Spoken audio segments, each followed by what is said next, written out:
అందరికీ నమస్కారం. నా పేరు గంగాధర్. నేను ఇండియన్ నేషనల్ యువజన పార్టీ తరపు నుంచి అయితే మాట్లాడుతున్నాను. అయితే ఈరోజు టాపిక్ వచ్చేపోతే ఏమి అంటే పిఠాపురం. ఈ పిఠాపురం మండలంలో 20 పైగా ఊర్లు ఉన్నాయండి, చిన్న చిన్న పల్లెటూరు. ఆ ఊళ్ళో ఏమి తెలుసుకుందాం. ఆ ఊళ్ళో అగ్గిరారం, బీగొత్తూరు, గోగివాడ, భోగాపురం, గోవిందరాజపురం, చిత్రాడ, జౌలుపల్లి, జగపతిరాజపురం, జల్లూరు, మల్లం, వెల్దుర్తి, వీరవాడ, ఇంకా తదితర ఊర్లు ఉన్నాయి. ఇదే గ్రామంలో ప్రభుత్వ పాఠశాలలు ఉన్నాయి. ఎలా ఉన్నాయంటే ఒక విద్య ప్రకారం చాలా బాగున్నాయి.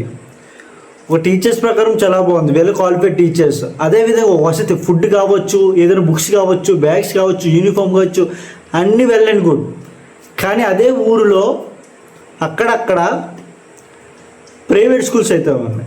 అవి ఎట్లా అంటే జాయిన్ అయ్యేటప్పుడేమో వెల్ క్వాలిఫైడ్ టీచర్స్ని పెడుతున్నారు, అదే జాయిన్ అవ్వకముందేమో వెల్ క్వాలిఫైడ్ టీచర్స్ పెడుతున్నారు, జాయిన్ అయిన తర్వాతేమో వేరే వాళ్ళు టీచర్స్ వచ్చి చెప్తున్నారు. సరే, ప్రాపర్ డిగ్రీ కూడా ఉండడం వాడికి. ఏంటి ఇదంతా ఒక బిజినెస్. వాళ్ళు ట్రాప్ చేసి ఆ యొక్క స్కూల్లో అయితే జాయిన్ చేసుకోవాలి.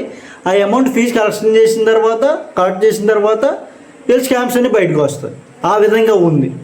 దీనిపైన ప్రతి ఒక్క విద్యార్థి కూడా స్పందించాలి, ప్రతి ఒక్క తల్లిదండ్రులు గుర్తించాలి, ప్రతి ఒక్క ఆఫీసర్లు కూడా గుర్తించాలి.